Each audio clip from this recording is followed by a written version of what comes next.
Bismillahirrahmanirrahim. Assalamualaikum warahmatullahi wabarakatuh. Alhamdulillahirabbil alamin. Allahumma shalli ala sayyidina Muhammad wa ala ali sayyidina Muhammad. Rabbi israh li sadri wa yassir li amri wahlul 'uqdatam min lisani yafqahu qawli. Perkenalkan, nama saya Rifa Kurnia Adaha. Saya dari Prodi PAI kelas 62. Nah, semester 6 dan saya menempati kelas 62. Di sini saya akan membuat video untuk memenuhi tugas, yaitu etika profesi keguruan yang diampu oleh dosen, yaitu Bapak Dr. John Helmi MP. Adapun isu yang saya ambil atau isu dan tren pendidikan, yaitu tentang sumber daya manusia. Rendahnya kualitas sumber daya manusia di Indonesia merupakan salah satu penyebab terjadinya krisis yang terjadi. Kondisi ini pun merupakan hal yang sangat tidak menguntungkan dengan sudah dimulainya perdagangan AFTA, yaitu ASEAN Free Trade Area, tahun 2003, yang menuntut kemampuan berkompetensi dalam segala bidang, terutama dalam bidang sumber daya manusia. Adapun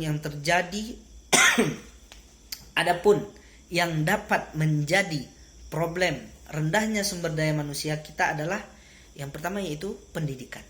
Nah, banyak guru-guru di sekolah yang masih belum memenuhi syarat. Hal ini mengakibatkan terhambatnya proses belajar mengajar. Apalagi guru yang mengajar bukan pada bidangnya. Para guru juga harus mengintegrasikan IMTAK dan IPTEK. Hal ini berlaku untuk semua guru, baik guru bidang agama maupun umum.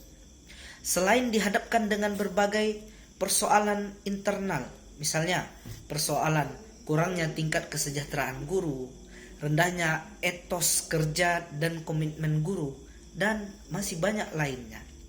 Guru juga mendapatkan dua tantangan eksternal, yaitu yang pertama, krisis etika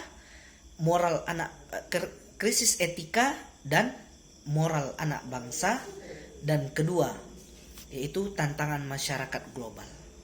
Berdasarkan hasil penyelidikan dari seorang ahli, bahwa guru dalam menunaikan tugasnya pada umumnya akan menghadapi bermacam-macam kesulitan. Lebih-lebih bagi guru baru menunaikan tugasnya. Kesulitan-kesulitan tersebut adalah yang pertama, kesulitan dalam menghadapi adanya perbedaan individual, baik itu perbedaan IQ, watak, dan juga perbedaan background. Nah, lalu yang kedua, kesulitan dalam metode yang tepat. Nah, bisa jadi metode yang disampaikan oleh guru itu kurang tepat. Lalu kesulitan dalam mengadakan evaluasi dan kesulitan dalam melaksanakan rencana yang telah ditentukan. Karena kadang-kadang kelebihan waktu atau bahkan kekurangan waktu. Lalu yang keempat, yaitu banyak sekali guru yang mempunyai penghasilan tambahan. Misalnya, ada juga guru yang bahkan ngojek. Nah, akibat dari kegiatan tambahan inilah sukar diharapkan dari seorang guru untuk sepenuhnya memastikan perhatian pada terlaksananya tanggung jawab sebagai pendidik. Lalu yang kelima, sekolah sering berganti-ganti guru disebabkan mengajar sebagai pekerjaan sambilan atau sekedar waktu penantian untuk pengangkatan sebagai pegawai negeri, menanti nikah, dan juga yang memang pegawai negeri. Lalu yang keenam, ketidakseriusan antara keahlian dan mata pelajaran yang diajarkan. Oleh karena itu, sering terjadi mata pelajaran agama ditugasi untuk mengajar mata pelajaran umum. Lalu yang kedua, peserta didik. Tadi yang pertama yaitu dari pendidik. Lalu yang keduanya dari peserta didik. Nah, dari peserta didik, pendidikan kita selama ini dirasa membelenggu. Akibatnya kedudukan siswa sebagai objek, mereka ditempatkan sebagai tong kosong yang dapat diisi apa saja dalam diri siswa melalui pendidikan. Kebutuhan siswa tidak pernah menjadi faktor pertimbangan dalam penyelenggaraan pendidikan. Nah, lalu yang ketiga yaitu kepala sekolah. Banyak sekali kekurangan-kekurangan yang di sekolah, seperti kurang lengkapnya sarana, prasarana, tenaga pengajar yang tidak profesional, kesejahteraan guru yang masih rendah, dan masih banyak lainnya. Nah, maka dari itu, jika manajer dalam sekolah dijabat orang-orang yang tidak memiliki keahlian mengatur dan tidak memiliki visi yang jelas, tentu akan menghambat upaya pembangunan peningkatan mutu pendidikannya. Banyak bukti bisa ditunjukkan dengan keberadaan kepala sekolah yang tidak memiliki persyaratan, menyebabkan sekolah berjalan di tempat, bahkan berjalan mundur. Lalu partisipasi masyarakat. Di negara berkembang termasuk Indonesia ini, banyak warganya yang belum paham akan pentingnya partisipasi mereka dalam dunia pendidikan atau lembaga pendidikan. Lebih-lebih bila kondisi ekonomi yang sangat rendah.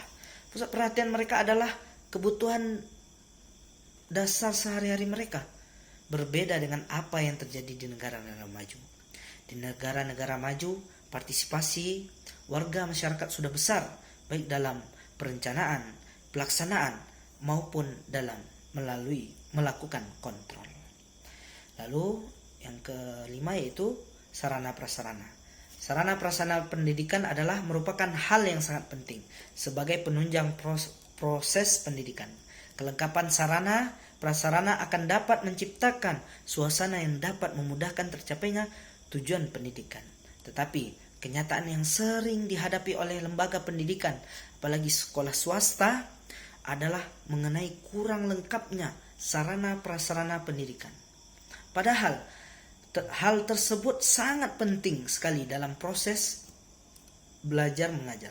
Banyak sekali sarana prasarana yang dimiliki oleh sekolah sudah tidak layak pakai. Nah, sehingga hal tersebut secara tidak langsung menghambat proses belajar, proses belajar mengajar. Mungkin hanya ini yang dapat saya sampaikan. Bila ada kesalahan dan kekhilafan, boleh dikritik maupun disaran. Saya menerima kritikan dan saran yang saudara kritikan dan saran dari saudara untuk saya.